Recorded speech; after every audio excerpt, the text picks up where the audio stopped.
लोकाभिरामम्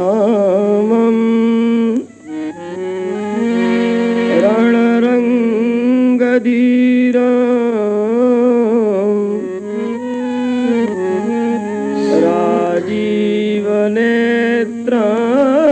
राजीवनेत्रम् रघुवंशनाथम् कारुण्यरूपम्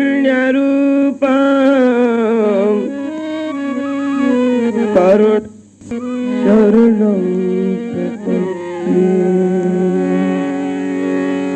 मनोजवं मारुततुल्यवेगम् जितेन्द्रियं बुद्धिमतां वरिष्ठम् वातात्मजं वानरयूथमुख्यम्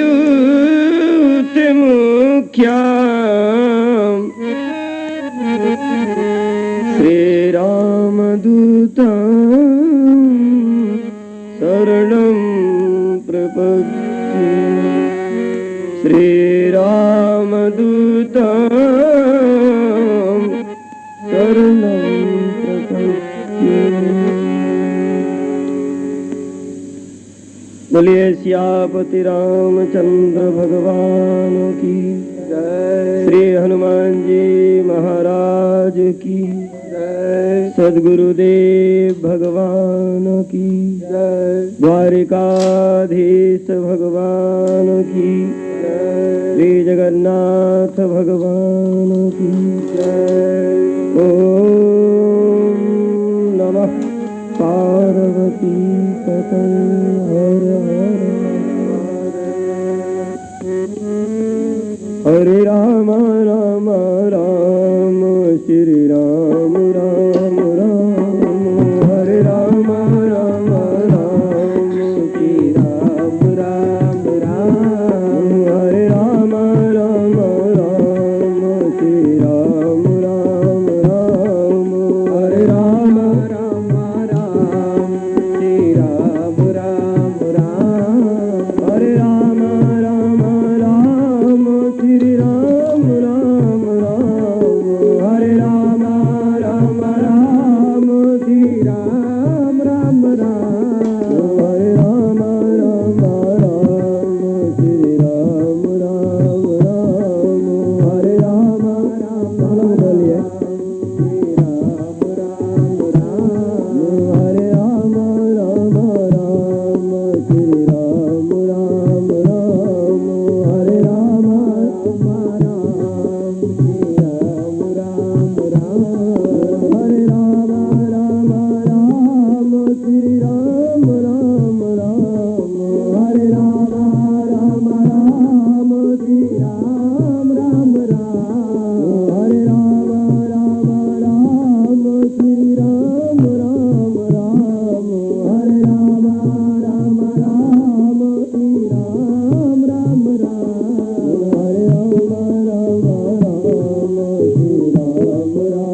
दशरथ नंदन श्री रामचंद्र से बाल भजे मन हरने भव भय दारुणम श्री रामचंद्र कृपाल भजो मन हरण भव भय दारुणम तेरे मुकुट कुंडल तिलक चारु उदार अंग विभूषण मुकुट कुंडल तिलक चारु उदार अंग विभूषण आजान भुज सर चाप दर्शन राम जित कर दुर्जनम आजान भुज सर चाप दर्शन राम जित कर दुर्जनम श्री रामचंद्र कृपाल भजे मन हरण भव भय दारुणम श्री रामचंद्र कृपाल भजे मन हरण भव भय दारुणम एते बजते तुलसी दास शंकर एक मुनि निरंजन एते बजते तुलसी दास शंकर एक मुनि हमारे गायक मुराद तेरा माज धन गल गंजन हमारे गायक मुराद तेरा माज धन गल रंजन श्री रामचंद्र के बाल भजे मन हरण भव भय दारुणम श्री रामचंद्र के बाल भजे मन हरण भव भय दारुणम नवगंजन लोचन गंजन शेखर संग पद मंदारुणम श्री रामचंद्र के बाल भजे मन भव भय दारुणम श्री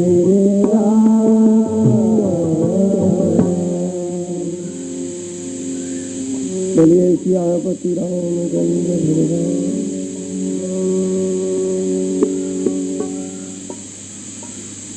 मंच पर विराजमान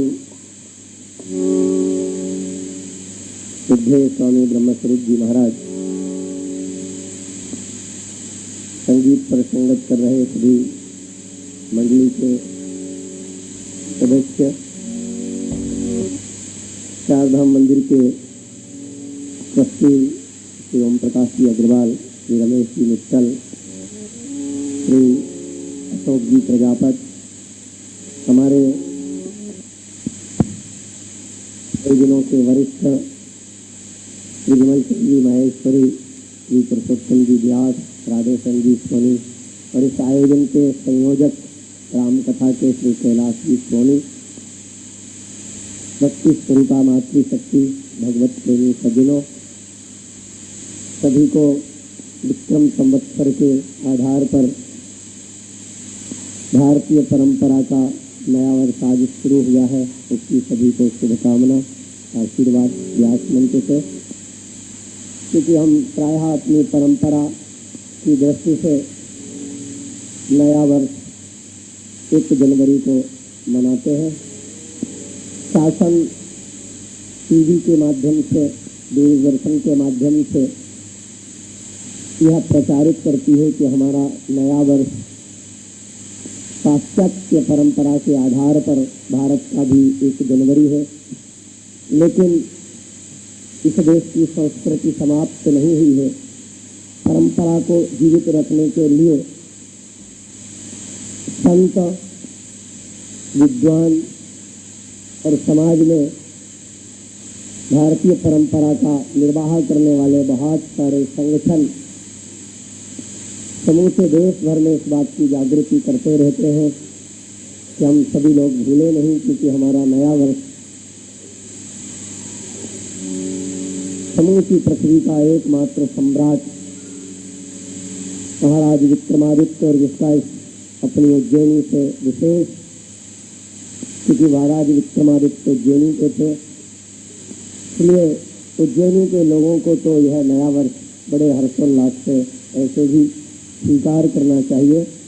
इसी परंपरा में हम आज नवरात्रि के शुभ अवसर पर जहाँ हम सब लोग शक्ति की उपासना करते हैं, तो वही शक्ति हमारे जीवन में भक्ति के रूप में ही उपजती है। जब हम भक्ति करते हैं तब हमारे अंतःकरण में किसी भी इष्ट की जो शक्ति है वह जागृत होती है। आज हम सब लोग पुनः एक वर्ष के अंतराल के बाद तब प्राण प्रतिष्ठा नहीं हुई थी। पिछले बार रामनवमी महोत्सव के उपलक्ष्य में राम कथा इसी क्षेत्र में उधर मंच बनाकर की गई थी। मंदिर निर्माणाधीन चल रहा था, समय बदला। इस वर्ष जब हम राम कथा शुरू कर रहे हैं तब यहाँ घंटों के निनाद, भगवान द्वारिकाधीश के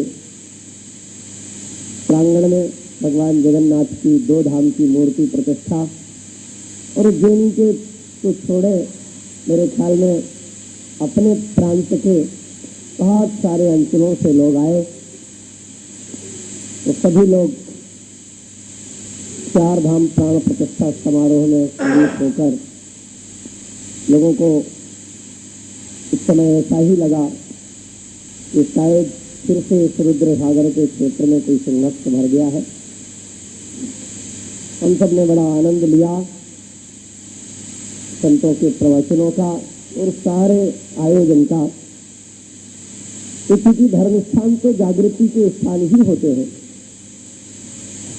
धर्म स्थान ही है एकमात्र जहां व्यक्ति को जगाने का यत्न होता है। मैं एक निवेदन कर रहा था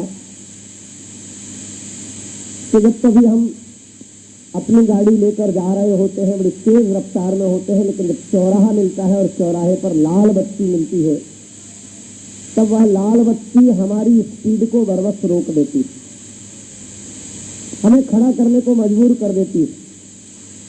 लाल बत्ती देखकर हमारी गाड़ी के ब्रेक लग जाते हैं, हमारी गाड़ी लाइन में खड़ी हो जाती है।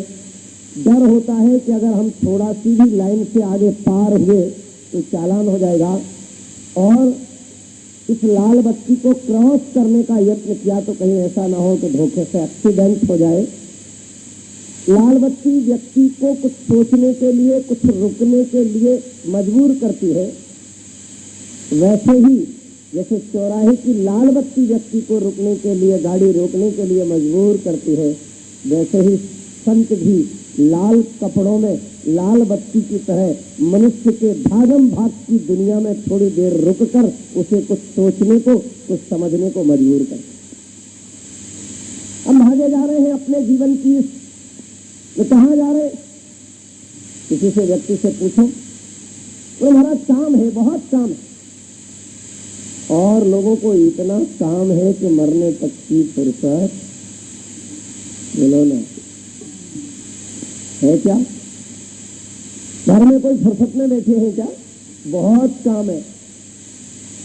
और बिना काम के तो कोई, जब कोई काम नहीं होता तभी तो आदमी घर में बैठता। घर में बैठा हो, लोग पूछते हैं क्या बात है, क्यों बैठे? बोले कोई काम नहीं। काम नहीं हो तब घर में बैठता है, और काम हो तब घर से बाहर भटकता है। तो वैसे ही ध्यान रहे, जीवन में भी जब कामनाएं होती हैं तो जन्म जन्म तक व्यक्ति भटकता है, और कामना से जब व्यक्ति मुक्त हो जाता है तब व्यक्ति का मोक्ष हो जाता है, भगवत प्राप्ति हो जाती है।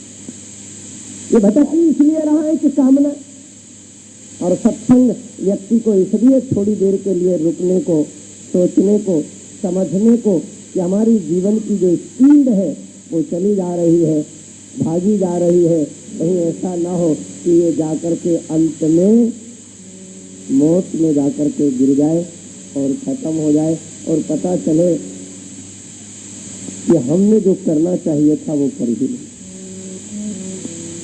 इसलिए पुनः सत्संग के माध्यम से, राम कथा के माध्यम से, राम कथा तो शास्त्र तो व्यक्ति के जीवन के लिए एक माध्यम है, इसलिए कि शास्त्र ही है जो व्यक्ति को सूत्र के द्वारा अपनी अपनी बात कह करके व्यक्ति के मन को संसार से भगवान की ओर लगा। आए हम पुनः फिर राम कथा में प्रवेश करें,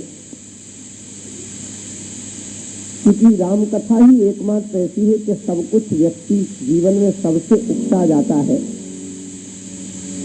लेकिन भगवान की कथा से जो उकता गया उसको संसार में कहीं रस नहीं मिले, क्योंकि संसार में तो वैसे ही कहीं रस नहीं है, संसार में तो वैसे ही अशांति है।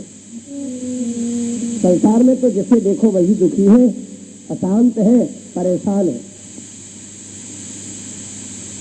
और कथा ही है जो व्यक्ति को शांति देती, कामना से मुक्त करती है और भगवान की भक्ति में लगा करके व्यक्ति को चिरंतन शांति प्रदान करती है। तो उसी राम कथा को हम सब लोग इस बार पुनः इसलिए सुनने का यत्न करें कि इसे भगवान शंकर सदा कैलाश में बैठकर पार्वती को सुनाते और रामो कथा जे सुनते अगाई, रामो कथा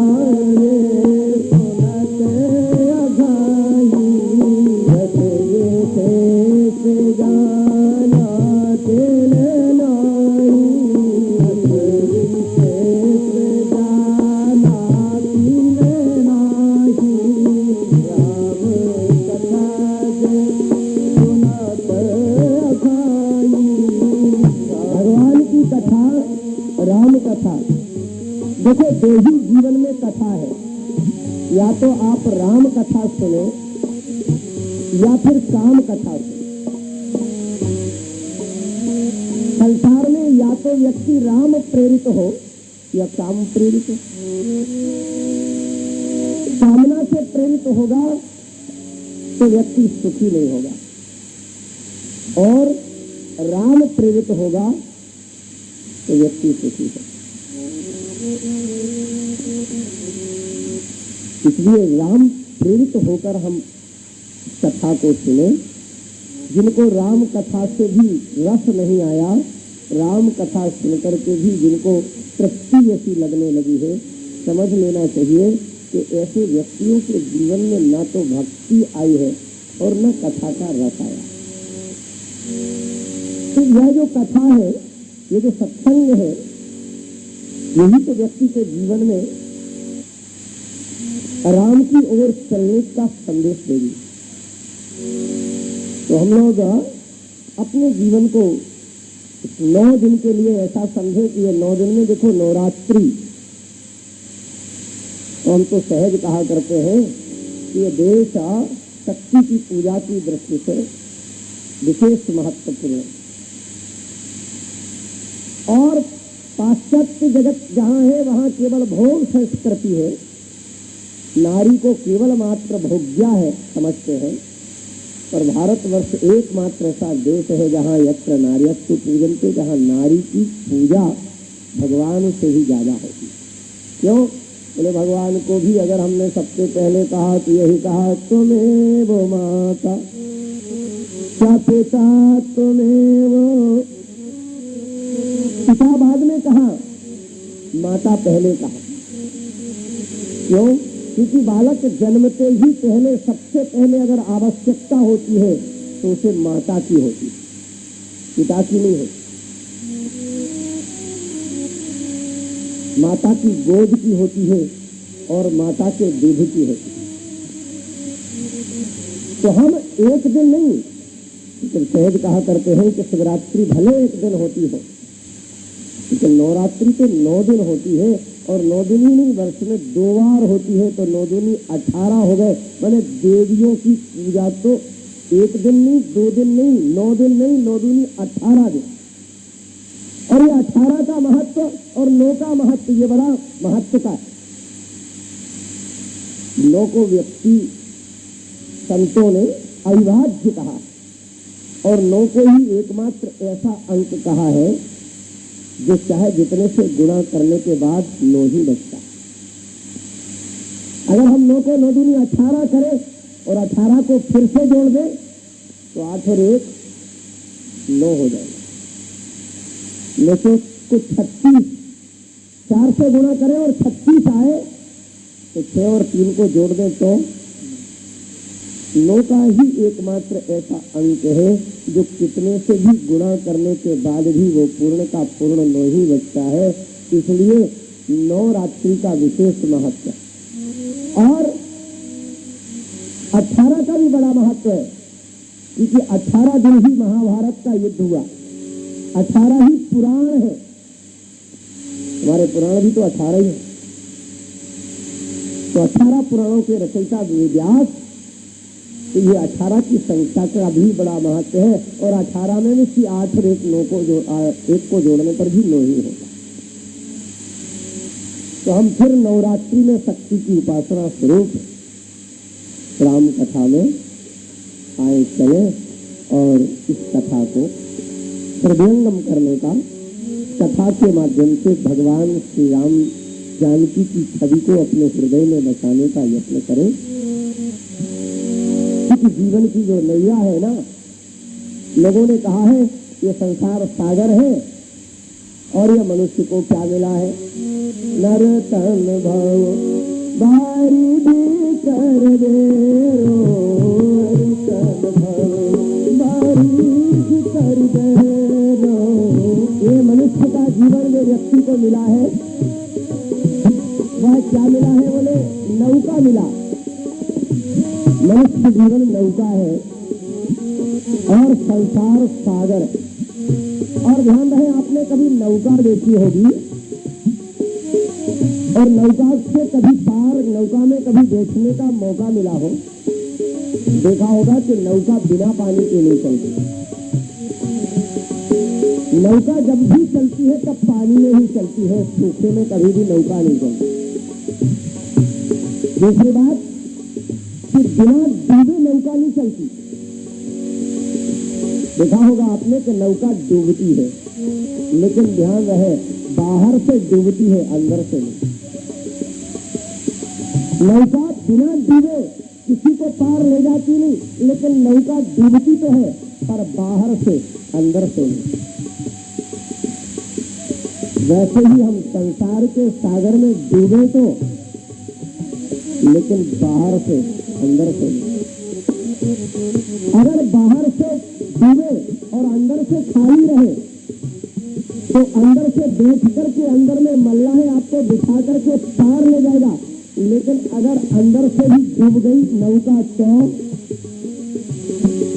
बोले ना, अंदर से भी डूब गई नौका तो डूब गई। बाहर से डूबी होने पर भी व्यक्ति को पार ले जाएगी, लेकिन अंदर पानी नहीं आना चाहिए, अंदर नहीं डूबना चाहिए, अंदर खाली रहनी चाहिए। वैसे ही मनुष्य का जीवन भी नौका है, संसार सागर में है। बाहर से हम संसार सागर में डूबे, लेकिन अगर अंदर खाली रहा तो खाली स्थान में परमात्मा स्वयं आकर के बैठ जाएंगे केवट बन करके, और भगवान तुम्हारी नैया को संसार सागर से पार कर देंगे।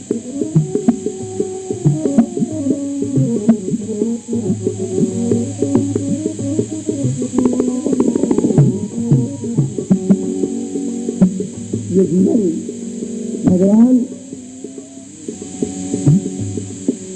इस नैया के सेवनहार हो जाए और उस पार हमारी नैया पहुंचा दे। भगवान के प्रति अगर व्यक्ति ने समर्पण कर दिया, भगवान ने स्वयं कहा है सर्वधर्मान परित्यज्य मामेकं शरणं व्रज अहं त्वा सर्वपापेभ्यो मोक्षयिष्यामि। भगवान ने स्वयं घोषणा करके कहा है, सर्वधर्मान परित्यज्य, सब धर्मों का परित्याग कर मामेकं शरणं व्रज, मेरी शरण में आ जाए तो मैं उसे संसार से पार कर देता हूँ। इसलिए अगर यह नौका, यह हम अपना भाव समर्पित कर दे भगवान के प्रति, तो शायद संसार में हमारी यह जो नैया है, ये संसार सागर को पार हो जाए। ये जीवन है तेरे हवाले, ये जीवन है तेरे हवाले, मुरलिया जीवन है तेरे हवाले, मुरलिया वाले, जीवन है तेरे हवाले, मुरलिया वाले। भगवान के प्रति अगर समर्पित कर दिया जीवन, तो भगवान ही इस नौका को पार कर देंगे।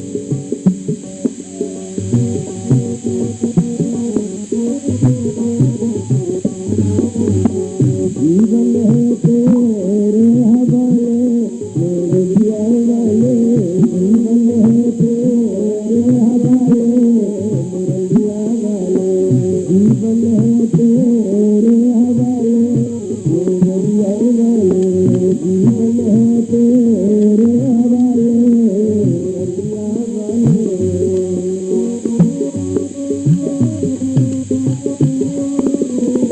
अपने चरण का दासी बना के, अपने चरण का दासी बना के, अपने चरण का दासी बना के, अपने चरण का दासी बना के, रंगीला बने में बसाए, रंगीला बने, रंगीला बने में बसाए, रंगीला बने, रंगीला बने में बसाए, रंगीला बने, रंगीला बने में बसाए, रंगीला बने, जीवन है तेरे हवाले, रंगीला बने, जीवन है तेरे हवाले, रंगीला बने।